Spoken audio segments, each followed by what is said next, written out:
Yo, party people, it's Ashley of SingleWomanChronicles.com, where being single is a beautiful choice rather than a miserable circumstance. And today I'm gonna do a little something differently. If you know me from following me, then you know that usually I talk about dating tips and life tips on just how to be your best self while you're single. But today, I do still want to talk about being your best self. And a part of being your best self is investing in your hair growth. So, if you don't know, I really don't talk about it a lot, but I do hair as well as blogging and writing. But one thing that I do, well, the only thing I do really is protective styles. So I do faux locks, right? And so when my clients come to me, they're of course always asking me about healthy hair tips and growth tips and blah, blah, blah. So what I notice is people have this thought in their mind that protective style means your hair will grow automatically, and that is not true. So today I want to help you guys with the tips to growing your hair in a protective style because it's not automatic. You have to know what you need to be doing. And this is coming from somebody who went from struggling to grow my hair past this length because every time I would go get my ends clipped, they would keep having to go right here, having to go right here. So I'm getting the growth that I want. I'm giving the fullness that I want. Y'all see this, y'all see it, y'all see it. I even gave myself my own DIY silk press. Let me know if y'all want the tutorial to that because I'm pretty sure I'm going to drop it. But yeah, I just want y'all to know how to grow your hair in a protective style. Okay? All right, let's go. So, thing number one that you need to understand is your hair porosity. So your hair porosity is how your hair retains moisture, right? So I'm high porosity. So my hair loves heavy oils like Jamaican castor oil, also loves coconut oil. My hair loves water. Like water is moisture. People don't understand that like oil isn't always moisture. Water is moisture too. So understanding your hair porosity is so important because you know how to nourish your hair. The only way your hair grows is by nourishing it. That's how a plant grows. That's how your hair grows. It is through nourishment. So you need to learn how to nourish your hair. And the first way to do that is by learning your hair porosity.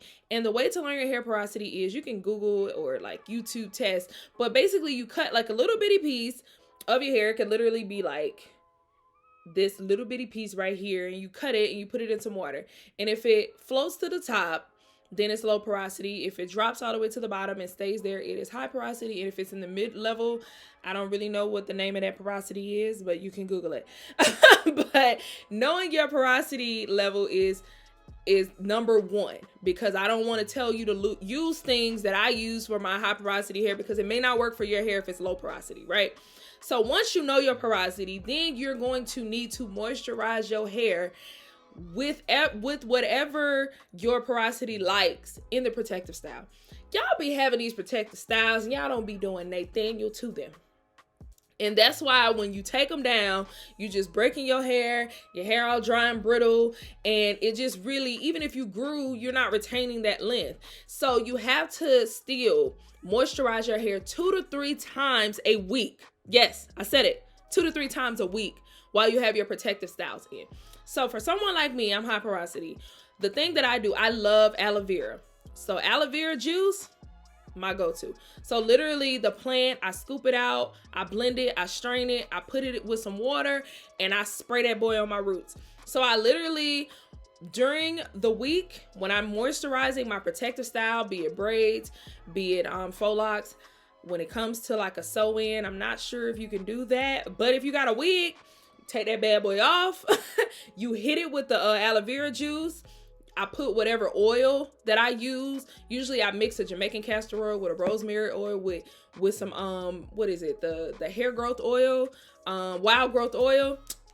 Shake that boy up and I hit it in between that scalp, moisturize that bad boy, then I seal it with a leave-in conditioner, water-based. So I use, I think, Cantu, but yes, so I use the lock method because that's what high porosity hair likes. So I do the liquid, which is the aloe vera juice. I do the oil, which is my oil mixture. And then I do the conditioner, which is the leave-in. So you're doing that 2 to 3 times a week. Do not skip that step. That's why your hair not growing in these protective styles, because you're skipping these steps. You're not moisturizing your hair. You gotta moisturize it to grow. The only way the plant grows is if you moisturize and you nourish it and you water it, okay?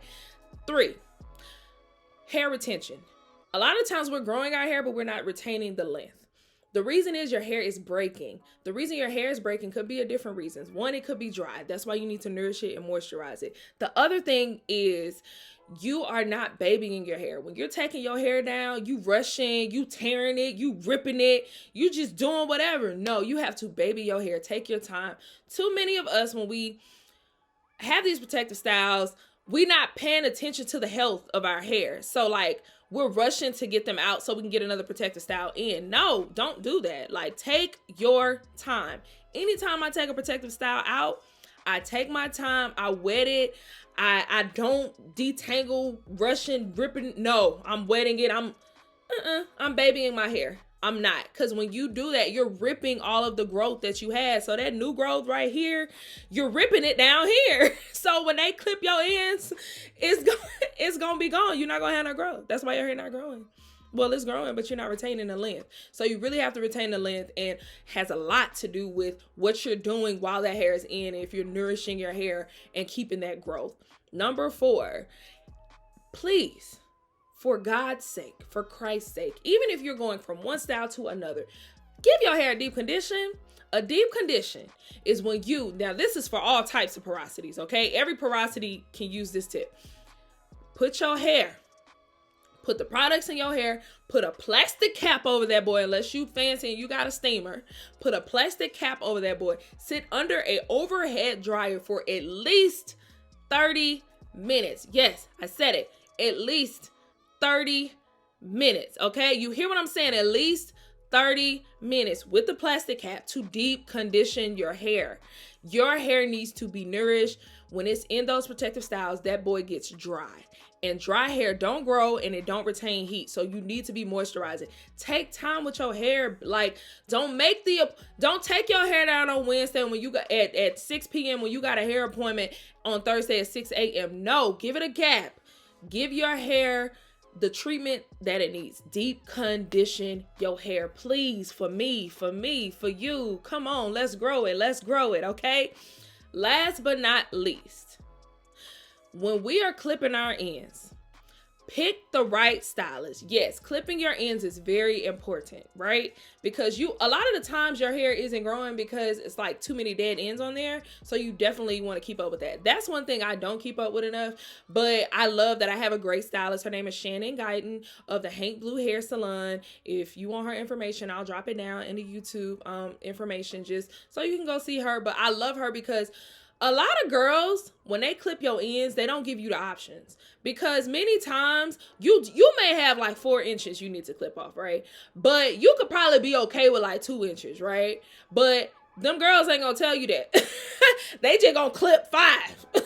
Like, woman can't clip her all the way up. No, you need a stylist who can give you the option, because sometimes you don't need all that. So you don't need no stylist that's like super scissor happy, because the natural girls will tell you, honestly, a lot of people like, oh, you need to clip it once a month. What sometimes you really don't necessarily have to get it clipped that frequently. You could really go like 3 months, 4 months, 5 months or whatever, but you do need to get it clipped. But again, when you get it clipped, don't go to nobody who's scissor happy.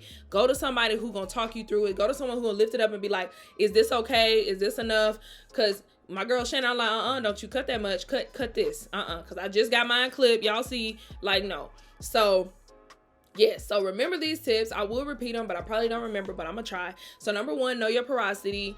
Number 2, moisturize your hair 2 to 3 times while you have your protective styles in.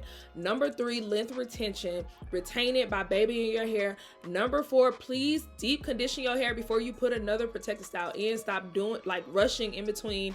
And then number 5, when you clip your ends, because you do need to clip your ends, stop going to these scissor happy stylists, because this chick last year, she F your girl up. Like, your girl had length, she cut me all the way up here. I had to start all over. So yes. So hopefully these tips help y'all, because I know y'all wondering like, why my hair ain't growing. They say protective styles grow your hair. It does when you work the protective style. You have to still do things in the protective style. No, you don't have to style your hair every single day like you normally would if you had your hair out, but you still need to do things while your protective style is in. Okay, all right, bye y'all.